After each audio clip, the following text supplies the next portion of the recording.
section is Elisabeth. We've already met Elisabeth, but she's the outgoing convener of BirdLife Southern New South Wales and is the leader of our conservation subcommittee.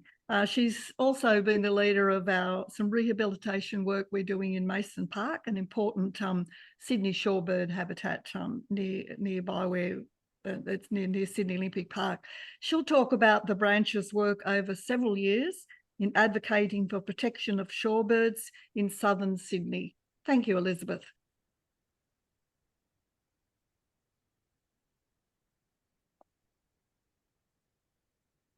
There.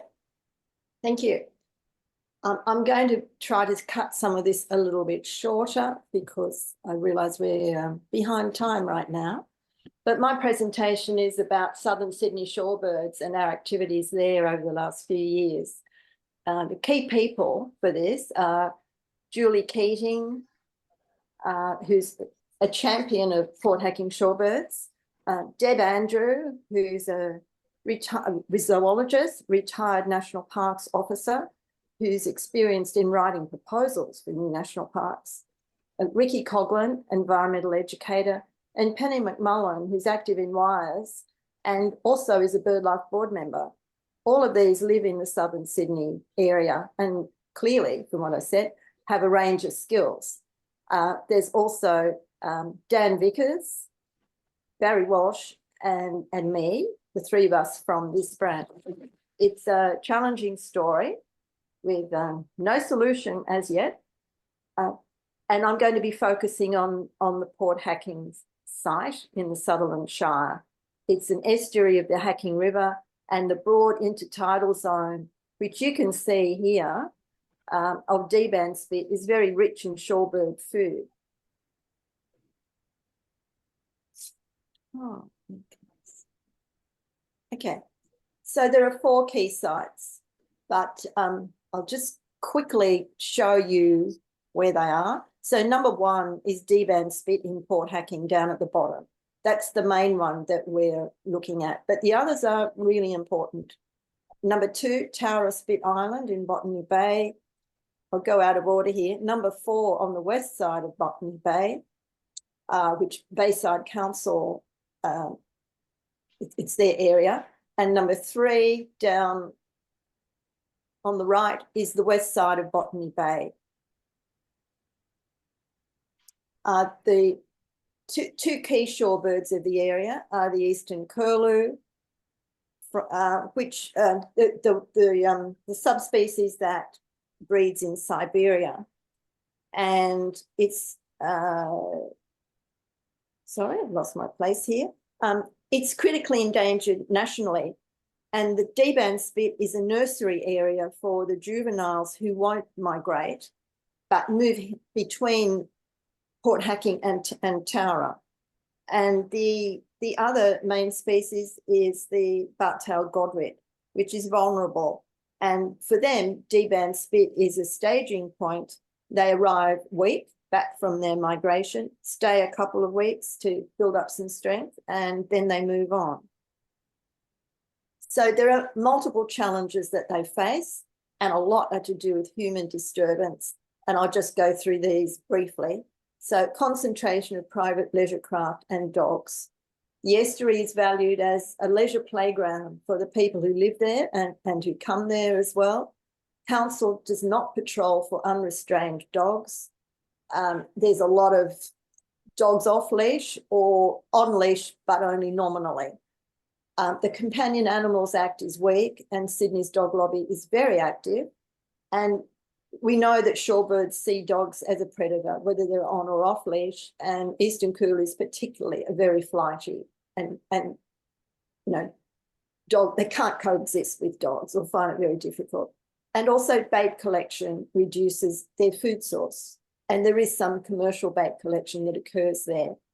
The other thing is erosion, and you'll see at the top of the screen that rather crude red blob. That was the old high tide roost that the birds were quite happy on. It got had the top knocked off a few years ago in a big storm. So now they come down here to the north end of D-band spit, where they're encountering a lot of disturbance.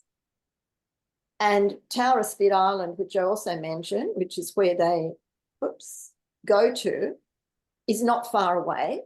And that island is in danger of disappearing and becoming very crowded for the birds.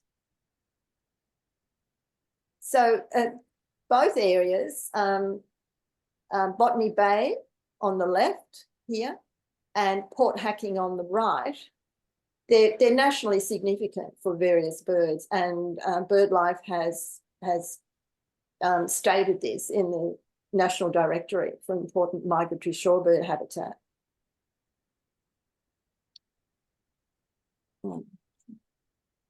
So the story so far is that, well, for us, it began with dredging of the boating channel, which was announced in 2021. When we became aware of that through Julie, we decided we had to do something. We knew the dredging would happen, but we asked that the northern end of D-band spit be roped off to make the shorebirds a bit safer, and also for dredge spoil to be used to build up again that the collapsed high tide roost. But council said no to those. They just simply, this is Sutherland Council, was not interested. And in contravention of the review of environmental factors, which was done for the dredging, it was allowed to start in February after attempts we made to delay it clearly failed. So we've done we've done quite a number of different things trying to engage with the Departments of Environment, both state and federally. So we requested inclusion of D-band spit flats into the adjacent Royal National Park. We've met with officers. We asked them to object to the planned February start to the dredging, and they declined to do that. They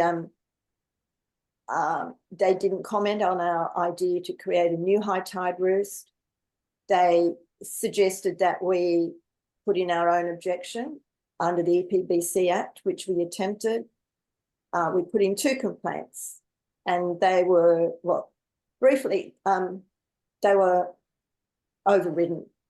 So why is it so difficult to actually achieve anything here? And we know that the EPBC Act fails. The eastern curlew is critically endangered under the EPBC Act, but in New South Wales, unless it's happened very recently, it's actually still not listed. That's coming, and it may even have happened in the last month or so, but until recently, it's had no status at all in New South Wales. Council is responsible for the land down to the high tide watermark, as we say that, but the intertidal land is Lands Department responsibility, but they're not concerned, and they don't put in any effort into patrolling those areas. And fisheries manage below the tide mark, but their interest is fish and not shorebirds. The EDO, the Environmental Defenders Office, maintains that the council is the manager of the tidal flats, but this is a dispute that we're trying to get resolved at present, because the council has rejected that. So some of the things that we've done to try to get help through BirdLife, we've had discussions with Andrew and with other people, campaign staff and others at a national level. And also in our branch, we've asked supporters to help Julie's beach patrols. And Penny, who I mentioned earlier, asked for help with Bayside Council area and the birds there and getting some protection for them. And we'd like to look at how to better involve supporters more in the area. So what's current and still to come, and I'm trying to keep this to last year now. So the EDO has written to Sutherland Council twice. They're now waiting for Sutherland's second reply. So that's in progress. We are engaging with Bayside Council, who asked us to put on a summer program, which Judy led, and also to advise them on their biodiversity strategy, which will happen. Last year, 2 pied oyster catcher chicks were raised for about only the second time in about more than 30 years, Julie tells me. So that's very special. And it only happened because of the protection that Julie and various WIRES volunteers gave to the parents and the chicks so that they would get through that crucial nesting time. We know that the case for expansion of Tara Point Nature Reserve to cover that the eroding island, that will go to the Environment Minister. And we are engaging with the Environment Minister also about Port Hacking. But we still need to secure a safe high tide roost for the birds and a reduction of their disturbance. And the option we're looking at for that right now is asking for an expansion of the Royal National Park to cover the whole of the Deeband Spit tidal flats. Just finally, lessons we're working through.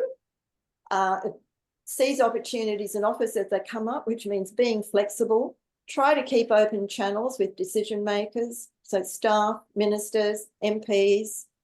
One of the local MPs is being very supportive, and also use social media to try to promote what's going on. And Julie posts as Shire Jules and is very well known for her videos, which actually document the plight, really, of the shorebirds in that area. So that is the end of that presentation. Thank you.